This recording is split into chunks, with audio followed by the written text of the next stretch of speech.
mga lihim ka bang gustong sabihin? O mga sikretong gusto mong aminin? Halika't ating pag-usapan sa Main Confessions. Dear TJ Main, itago mo na lang ako sa pangalang Andrea ng Makati City. 28 years old na ako at nagtatrabaho bilang isang kahera sa isang restaurant. Sa totoo lang, nagdadalawang isip akong sumulat sa'yo.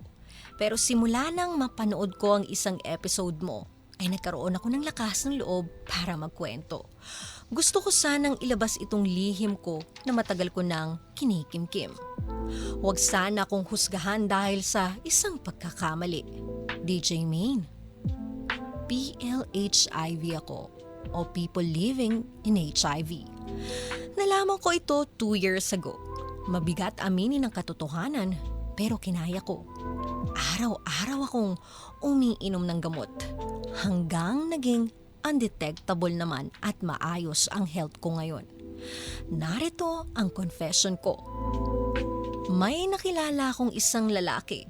Itago natin siya sa pangalang Jetro. Regular customer namin sa restaurant. Matangkad, maputi, at medyo borta ang katawan. Mabait naman at malakas mag-tip sa tuwing ako ang nagsiserve sa kanya. Hindi ko lang alam kung anong meron sa kanya. Pero sa tuwing nagkakatinginan kami, ay parang may kuryente na gumagapang sa katawan ko. Hanggang sa dumating yung pagkakataon na nasolo niya ako at may sinabi siya. Labas naman tayo minsan. Sagot ko na ang kape. Ewan ko ba, DJ Main? Parang kinilig ako na ewan. Parang may biglang kumiliti sa guhit ko at napauo ako sa kanya. Sa Tagaytay tayo magkape para mas ma-relax tayo. Diretso na tayo doon pag out mo sa trabaho mamaya. Pumayag ako, DJ Main. At ayun na nga. Nagpunta kami sa kilalang coffee shop dito sa Tagaytay. Nakaupo kami sa likod ng pick-up niya habang tinatanaw ang magandang tanawin. Napasandal ako sa kanya. Naramdaman ko yung init ng katawan niya at bigla niyang sinabi, Gusto kita, Andrea. Pwede ba kitang tikman? Nagulat ako sa mga sinabi niyang iwan.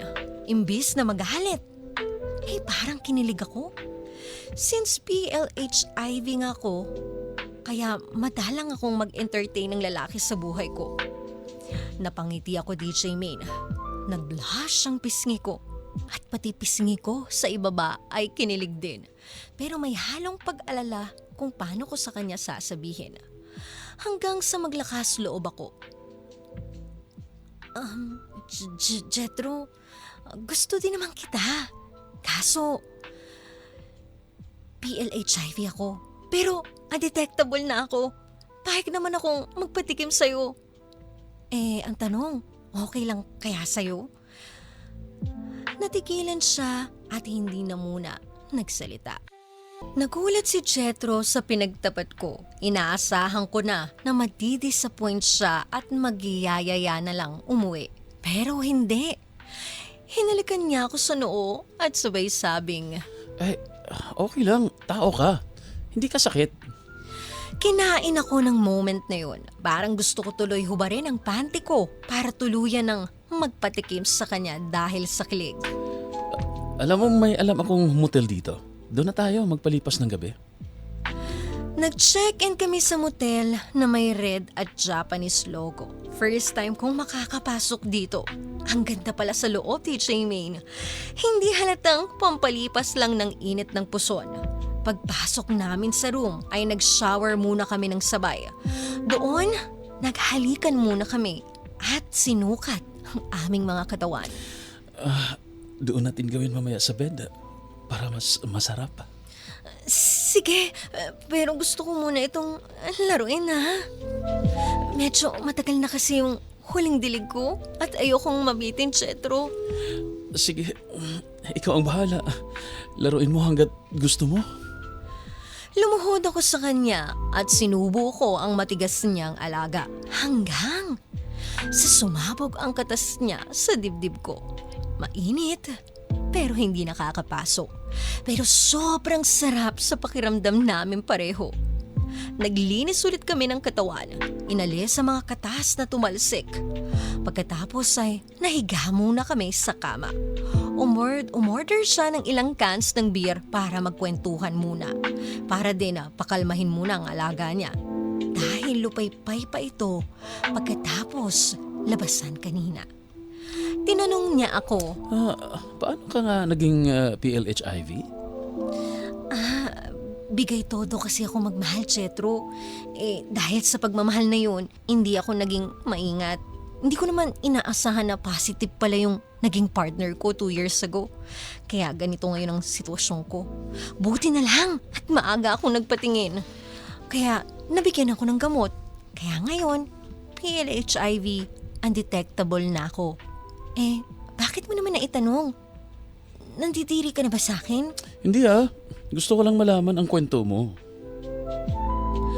Doon niya ako hinalikan at naglaro ang dila niya sa loob ng bibig ko. Habang naghahalikan kami ay namamasyal ang mga kamay niya. Hima sa taas at ibaba. Lalo nitong pinaiinit ang pakiramdam ko. Hinawakan ko ulit ang alaga niya. Nabuhay at tumigas ulit ito. Nararamdaman ko din na madulas na ang kuweba ko. Kaya naman ang sabi ko sa kanya, ready na ako, Chetro. Simulan na natin. At yun na yung hudyat para simulan ang bakbakan namin sa kama. Magkondom ka ha? Ayokong bigyan ka ng problema. Pumayag naman siya. Pumatong siya sa ibabaw ko.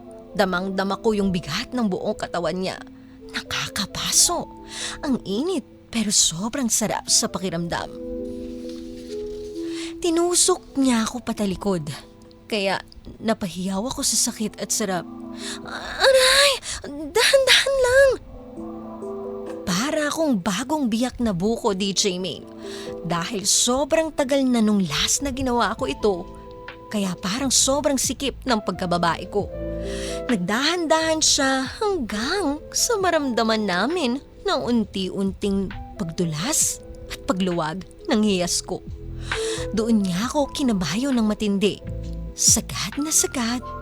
Hanggang sasabihin niya na, Andrea, malapit na ako. wait lang, Chetro. Sabay tayo. Hanggang sasabay kaming makaraos. Nakailang round din kami, DJ Maine. Naubos namin yung 2 box ng kondom. Ganon din siya kasabik sa init ng time na yon. Kinaumagahan ay umuwi kami sa aming mga bahay. Pero ito ngayon ang problema. Simula nung gabing iyon, bigla siyang lumayo. Hindi na din siya nagre-reply sa mga messages ko. Hindi ko alam kung natakot ba siya matapos ang lahat o ginamit lang ba niya ako para sa thrill? Hihingi sana ako sa inyo ng payo. Mali ba ang umasa? Nai-insecure ako dahil baka iniwasan niya ako dahil sa aking kondisyon. Gusto ko sana siyang kausapin pero natatakot akong ipilit ang aming koneksyon. Itutuloy ko pa ba o magmo-move on na? Posible din kayang nahawaan ko siya kaya bigla siyang umiwas? O baka naman hindi? Ano po kaya ang chances na makakahawa ako? Payuhan mo naman ako. Maraming salamat po. From Andrea of Makati. Paalala ko lang, lahat tayo ay may kwento na pinagdadaanan. Ang respeto at ang pag-intindi sa isa't isa ang pinaka-importante. PLHIV ka man o hindi, deserve mo ang pag-ibig at deserve mo ang happiness.